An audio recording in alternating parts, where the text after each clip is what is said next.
Deithio trwy'r dre ar y lôn neu ar y rheilffordd tuag at Ben Llŷn neu drefi mawr y gogledd, byddai'r rhan fwyaf o deithwyr yn gweld Penrhyn Deudraeth yn ddim byd ond tre fechan gyffredin nodweddiadol o'r ardal. Bach iawn fyddai'n sylweddoli bod y dref â hon wedi chwarae rhan anatod yn atblygiad yr 20fed ganrif.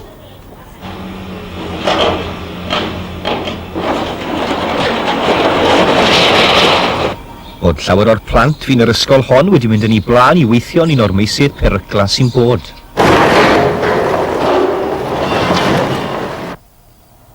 Bod economi'r dre bellach yn y fantol oherwydd cau i ffrif ddiwydiant.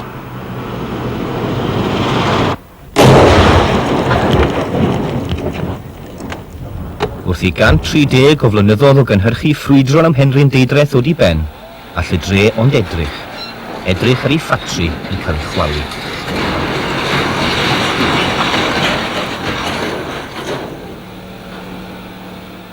Ond eich at hynny lle fel hyn i lawr, lle da chi wedi bod ar hyd y chwaes. Dwi wedi bod efo'r gwaith yma esio'r ysgol edrych gwir.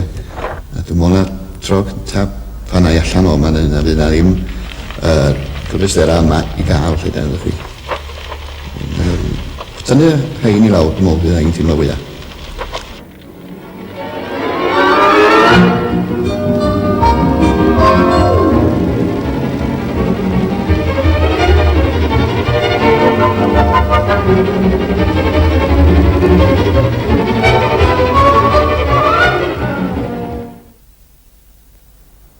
Ar hyd y canrifodd, bu mynyddoedd Eryri yn ffynhonnell gyfoethog o fwynau. Llechi, copor, plwm ac aur.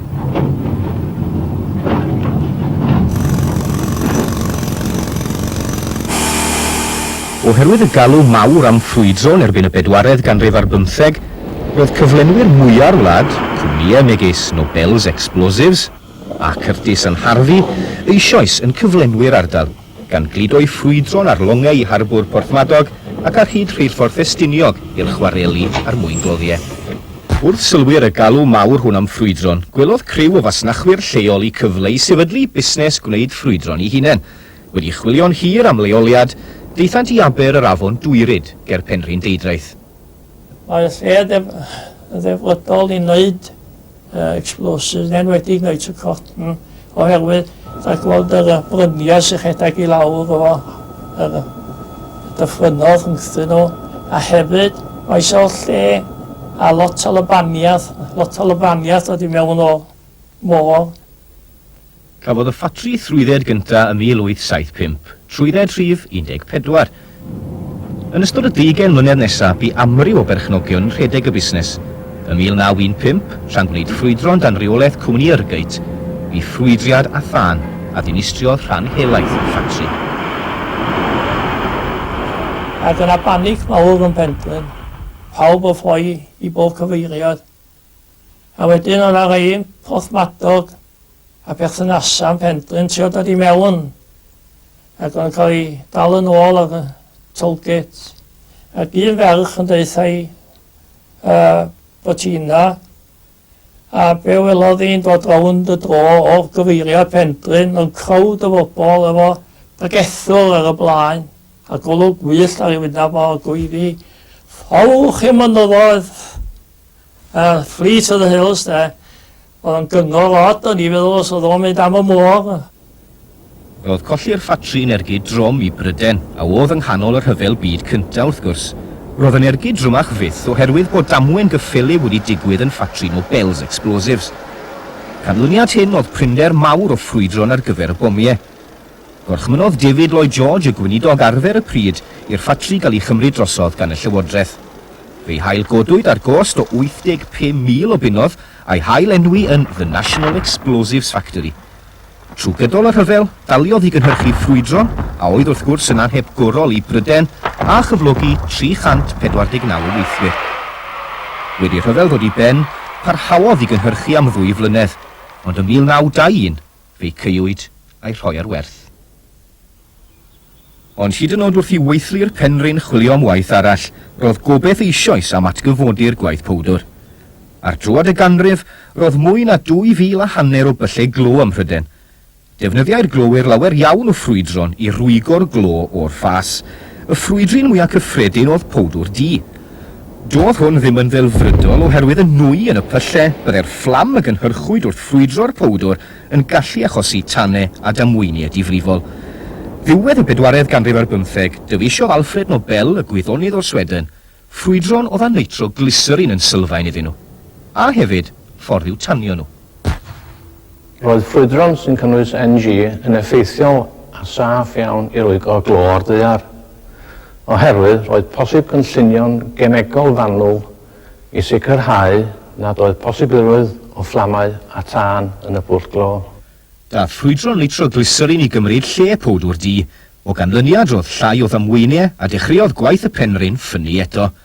Ond ni fyddai hyn wedi bod yn bosib heb R.T. Cook, oedd yn byw y maes glo Durham ar drwad y ganrif.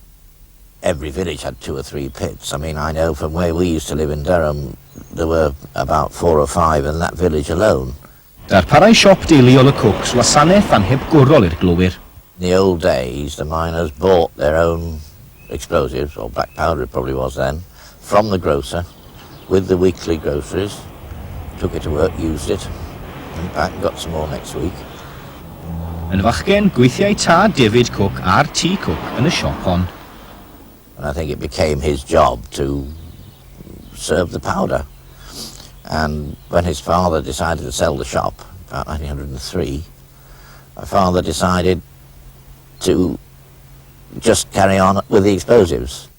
Sefydlodd R.T. Cook fusnes llewyrchus. Yn gweithio o'r tŷ hwn yn Anfield, sefydlodd gysylltiadau allweddol. Oherwydd peryglon powdwr di, datblygwyd nifer o ffrwydron newydd, yn honni nad oeddynt yn cynhyrchu fflam na nwyon gwenwynig, cyn gwerthu mynnau Cook gynnal profion. He was testing some explosive, not one of his own, incidentally. I think this was probably made in France, which had a lot of noxious fumes, and he only just managed to get back to the air shaft before it knocked him out. Oherwydd i lwyddiant gallodd Cook ehangu i gynhyrchu ffrwydron, ym 1916 prynodd mwyafrif cyfranfaliadau y Miners Safety Explosives Company yn Stamford le Hope yn Essex. Ond roedd yn amhosib gwneud nitroglycerin yn y lleoliad, ac wedi ymweld â'r safle ei hunan, gwelodd R.T. Cook faint y problemau. What happened there was that the Shell petrol people had a refinery next door, and I think it didn't seem a very good idea to have explosives and petrol next door to each other. So he started looking for another factory. Wrth ddychwelyd i Durham ar y tren o Essex, gafeilodd mewn papur newydd a dawyd gan un o'r teithwyr. Daeth ar draws rester o ffatriodd oedd y llywodraeth am ei gwerthu wedi'r rhyfel. Sylwodd ar un yn arbennig.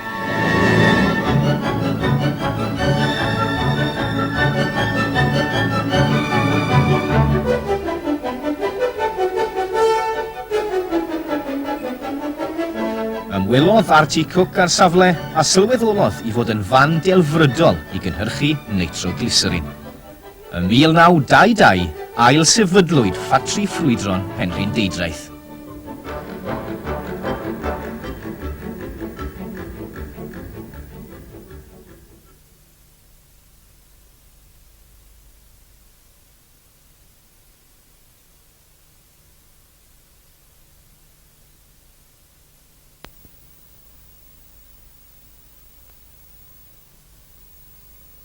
Oedd yn gyflag gorau fysa chi'n gael yn y cylch yma yn bob man, yn dweud? Oedd, tad, oedd.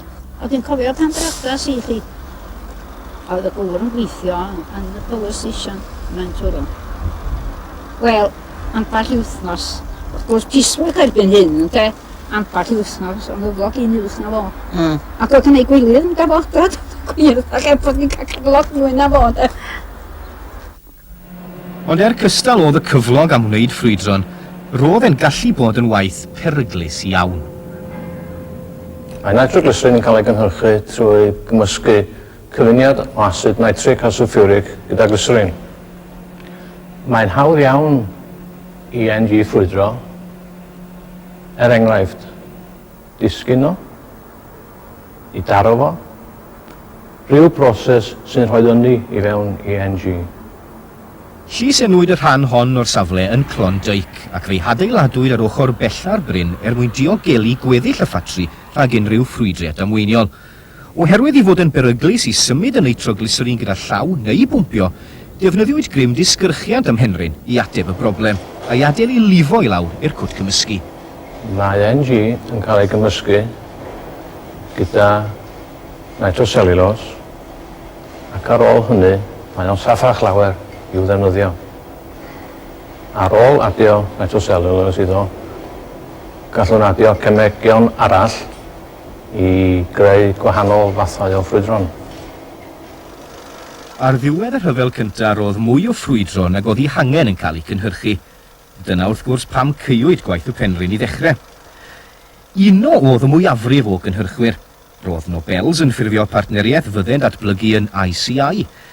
Felly I Penrhyn a ffilmiwyd yma gan R.T. Cook, roedd y fenter fawr I ddechrau cynhyrchu nitroglycerin ar ei liwt ei hun. Ymfalchiai Penrhyn yn ei ffatri, ac roedd R.T. Cook a'i rheolwyr yn benderfynol y dylai'r ffatri barhau yn gwbl annibynnol. Ond o'i dechrau ym 1922, tan I ICI gymryd y lle drosodd ym 58, roedd yn darged parod I gwmnïau eraill. Roedd cael ei chymryd drosodd gan ICI yn anochel. Ond sut oedd R.T. Cook? Pan ddechreuodd R.T. Cook, ar nhw drio dod â undeb yna, a mi gath 4 sac, fel yna. A bod nhw trio dod â undeb I nhw.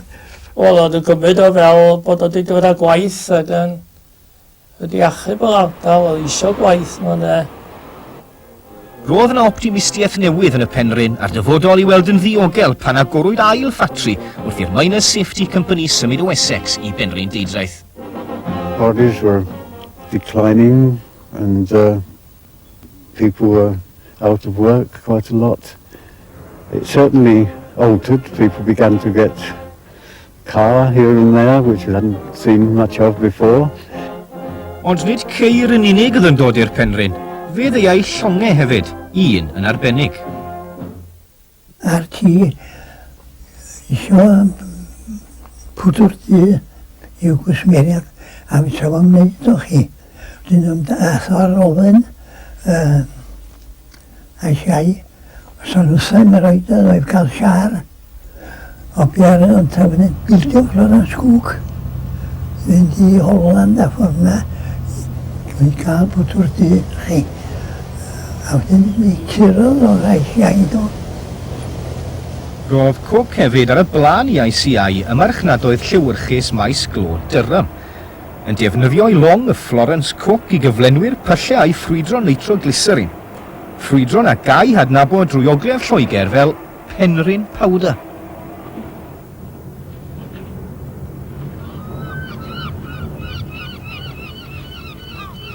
Ond roedd yna broblemau. Gwaharddwyd y Florence Cook gyda'i chargo o ffrwydron rhag dadlwytho yn y porthladd. Roedd y Florence Cook wedi ei hadeiladu'n arbennig, gyda gwaelod fflat mwyn ei galluogi I fynd fyny'r afon a dadlwytho ymhell o bob tre neu bentre. Dadlwythwyd y cratiau mewn cai, yn defnyddio conveyor belt yn cael ei throi gan injan motobike un o'r criw.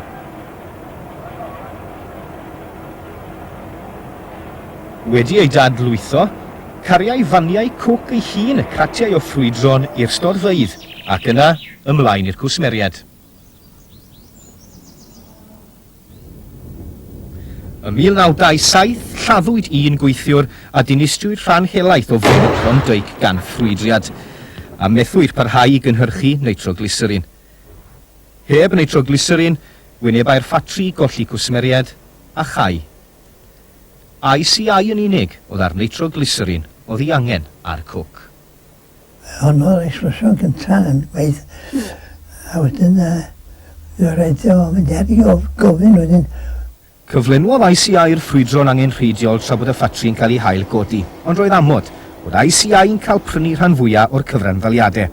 Fe gai R.T. Cook barhau fel rheolwr gyfarwyddwr. O rhaid ni fod yn ofalus ac yna ni ddim hyd o 70 pin yn y dillad, a na hergryb Nagod. Na earrings, rhaid i fod yn ofalus iawn ac oedd yna ddim un o hynny te. Family. Oedd Metal, de? o'n i'n neud ffrigwd efo bwdwr a beth felly de. Do, mae hwn iawn 30 yards i 15 pounds o'n eidr drosyn iddo. Ti'n efo sy'n dda. Chi, rhaid eiddo chi, sa'ch nhw'n nghredu bod i dod o'n o'n i. Oedd yn illad i, wedi cael ei stripio i agor o'r ffwrdd amdana i. Os ydych chi'n cael eich dillad yna, o'n i'n digwydd sefyll ar ddelan gorau, a dyn nhw'n blast wedi cytiad yn nhw, gagor nhw fel chi. Ac a ni sefyll ar yn haid, ac o'na danc wedi cael bod yn nhw i pleisio yn yr lle. A thwn nhw hibio fi, ac yn y traeth ochr arall i'r afon. Sa chi'n meddwl am y perig, sa chi byth yn gweithio yna de. Ond yn ffodus iawn, o'ch chi'n gwneud cyfeillion ac oedd hynny yn helpu chi gario'ch gwaith ymlaen yna de. Yn sgil yr ail ryfel byd, fe ddath na fwy o waith. Dwi'n dal i ddiolch i'r berson ar y gynnwys i mi fynd i'r Hangrenets, achos bod fi'n cael cyflog fi'n bach mwy, wrth bod fi'n cadw cartra'n de. Yn ystod yr hyfel llenwodd Merched Cooks 2 filiwn ar 15 o grenades. A dda ni'n arfer roed bysglorder hynna coron. Ie. Unwaith o'r wsnos. Yn y bocsys. 6 o'na ni. Yn y bocsys, do'n ni'n bod yn cael nhw, a ni'n meddwl bod o'r brobliau'n cael nhw. Ie. Ambell dro danfonwyd neges seion at y milwyr oedd ar faes y gad. Oedd hyd i'r saws yn gwneud pethau. Mi era sy'n adres, a mi ges i lythyr wrth rhyw gomando mawr o North of Scotland. Wel, pan gas i'r llythyr hwnnw, te o'n i'n dweud ar un sa'n had yn fawr sa'n gweld hwnnw ac arach drws dwi'n siŵr. So sgwynna sy'n mynd llythyr, i'n mynd adres wedyn. Oherwydd cyfraniad pwysig penrhain deidreth at yr ymdrech ryfel, roedd y trigolion yn disgwyl drwy'r adeg am ddyfodiad awyrennau bomio'r Almaen. Wel, listen. Dresos yn wedi hitio i o carag. Os chi'n cofio, yn top Clondeig hwnna. O'na un clen am san o'n e, o'na un gwteng, o'n i ar i'w achgan arall hwnnw, a mi ddaodd i lawr o'r mae'n twrog hwnna. Yw'n ar y deg, mae chi'n gweld nhw'n un i warai margiau yma. A dros mewn brifat hwnna chi, mae rhaid gen i bod i'n tynnu llyniad ac ddath i'n mynd i hôl, bod nhw'n i chael ei lawr o'r lan Wedyn, sa hi ddim dathlu, sa'n di gael cynniad, sa'n di dod yma a bomio'r pwyddi lle. Ond arglwyd ei cofio un noson gyda nos. Yr gwrdd mawr. Felly chi codi pin ar lawr chi. A gwthwn y beth yma, yr glyddan mawr a bair. Yes, mawr. O, fe glwysio. O'i fel ganol dydd. O, diw. Diw. A mi gathon ni erid warning am ryw 2.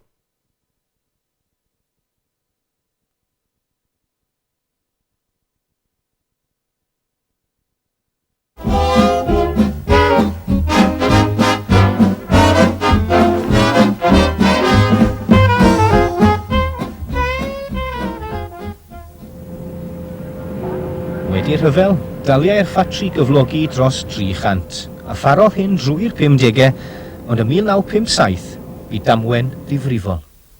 Oedden ni newydd basio wedi mynd a di dechrau gwaith yn y packing os ydym ar golec fwya ofnadwy. A da ni'n gwybod hyd y dy heddiw beth ddigwyddodd yn iawn ynddo.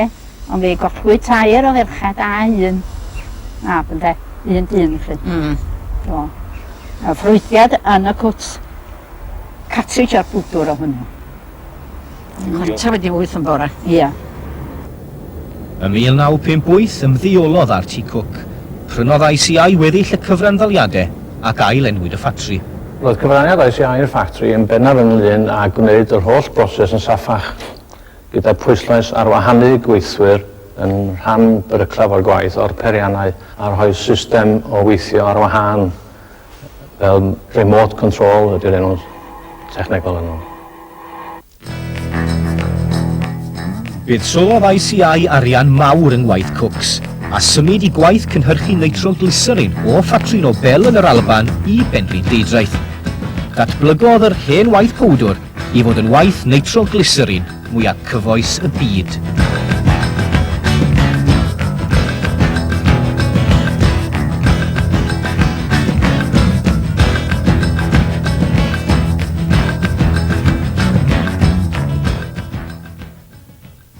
Oedden ni'n cynhyrchu wlad tua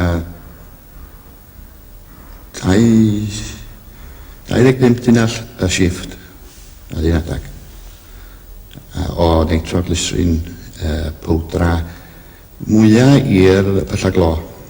Hwnnw oedd y cwrs mae'r gorau ni.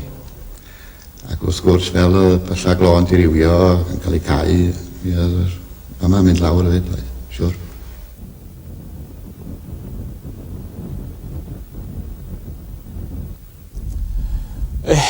But it was inevitable. Our main user, British Coal, was declining rapidly, and it just ran away. And in the end, in the last year of production, we only had 50 tons of explosives going to British Coal. That compared with something like 9,000 tons in the mid-70s.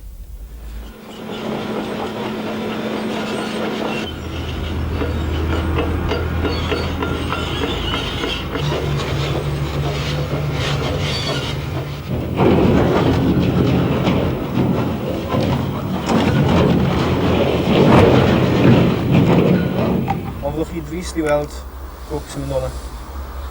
Mae bawb yn dris yr ardal yn credu. Yndi. Oes, mae gollad mawr. Yndi. I feel very, very sad about it. It's been a good thing for the area, and it was a good place to work. Misio dweud yma wedi bod yn, wel, sy'n da chi'n dweud, bach o dristwch fyd yn gwybod chi lot yn y tynnu'r adeiladau yma lawr a chwthyn nhw i fyny a mae'n lot o waith i bod. Be chi'n gobeithio falle ddeith o'r ardal a darn o dir nawr?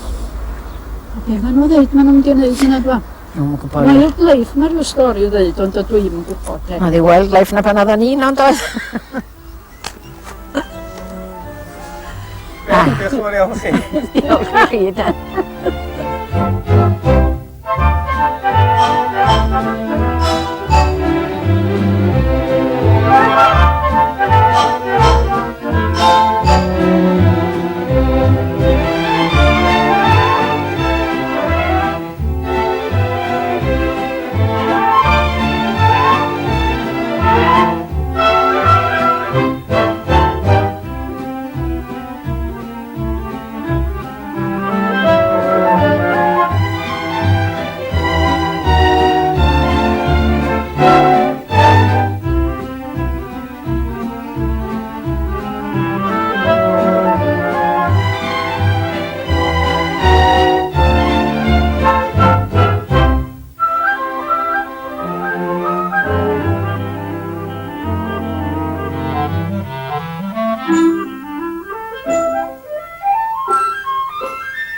Thank you.